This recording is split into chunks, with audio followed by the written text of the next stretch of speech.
नदिया जिले के फुलिया प्रफुल्ल नगर के रहने वाले बलराम सरकार मूक बधिर होने के बावजूद मेहनत और हिम्मत से अपनी आजीविका चला रहे हैं। आपको बता दें कि पहले बुनकर रहे बलराम अब कासुंदी बनाकर मोहल्ले मोहल्ले साइकिल पर बेचते हैं। बुनाई उद्योग की बदहाली के चलते आर्थिक तंगी में बलराम ने यह रास्ता अपनाया है। सुनने और बोलने में असमर्थ होने के बावजूद वे इशारों और लिखे हुए कागज की मदद से ग्राहकों से संवाद करते हैं। वहीं उनकी पत्नी जो खुद भी मूक बधिर है कासुंदी बनाने में उनका साथ देती है। बलराम की कासुंदी का स्वाद लोगों को इतना भाता है कि बाजार की महंगी कासुंदियों को छोड़कर वे बलराम से ही खरीदना पसंद करते हैं। उनकी मेहनत और सादगी ने बिना बोले ही लोगों के दिलों में जगह बना ली है। बता दें कि राज्य सरकार से उन्हें विकलांगता भत्ता भी मिलता है, परंतु परिवार का असली सहारा उनकी मेहनत से कमाई गई यह सादा लेकिन स्वादिष्ट कासुंदी ही है।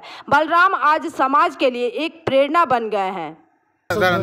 दादा এই যে একজন বোবা মানুষ অর্থাৎ শারীরিকভাবে সক্ষম সে আজকে এই যে কাসন্দ বিক্রি করছে, কত বছর ধরে দেখছেন আপনারা এরকম? আমি 4 বছর ধরে ওর কাসন্দ খাই, খুব ভালো। আমরা 4 বছর ধরে খাচ্ছি। কোথায় বাড়ি এনা? বাড়ি পপুলারনগর। ছেলেটা খুবই ভালো, আমাদের সাথে ভালো ব্যবহার করে। আচ্ছা, খুব কাস্টমার সব বাঁধা, সব গেলেই ওর কাছ থেকে মাল নেয়। উনি তো কথা বলতে পারে না, ওই যে সামনে সাইনবোর্ড দেওয়া আছে, দাম ভালো আছে দেখে দেখে। ওনার তো ফোন নাম্বারও নিশ্চয়ই নেই, কথা বলতে পারে না। না, ফোন নাম্বার নেই, বলতেও পারে না।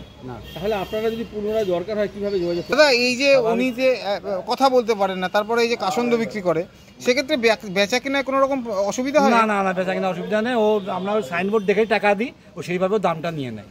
আচ্ছা, ওর মতো কোয়ালিটি কেমন? হ্যাঁ, কোয়ালিটি কেমন? কোয়ালিটি ভালো, কোয়ালিটি ভালো বলেই আমরা ওর কাছে এখানে আসলে নিই। কি জিনিস এটা? এটা কাসন্দি। কি আম কাসন্দি না এমনি নরমাল? না, এটা নরমাল কাসন্দি, সরিষার।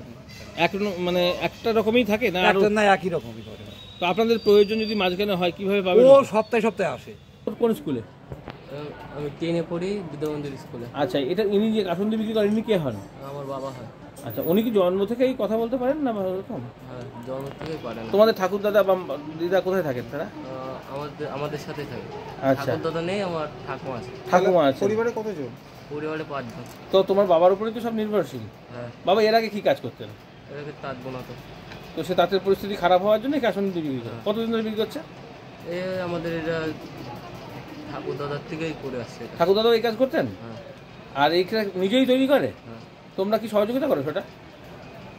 কি কি দিয়ে তৈরি করো? অনেক কিছু, অত কিছু তো বলা যাবে না। হ্যাঁ, তবু সর্ষেরটা মেন। সর্ষে, হলুদ, গরম জল, অনেক কিছুই লাগে। অত কতক্ষণ সময় লাগে বানাতে? 2-3 দিন তো লাগে। আর এই প্রতিদিনেরটা প্রতিদিন বানিয়ে সকালবেলা বেরিয়ে পড়ে বানাতে হয়, 2 দিন পরে ওটা কোথায় কোথায় যায় বাবা বিক্রি করতে? Bureau report PVTV news.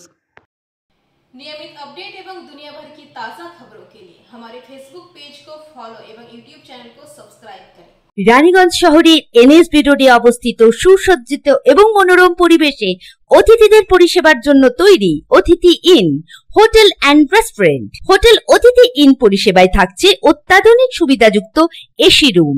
অতিথি ইনে পকেট ফ্রেন্ডলিতে আপনি পাবেন single and double bedroom. Festival সিজনে থাকছে স্পেশাল ডিসকাউন্ট। তাই উৎসবে অনুষ্ঠানের যে কোনো দিন পাশেই পাবেন হোটেল অতিথি in, metro plaza, NSB road, Raniganj, Muthoot finance building.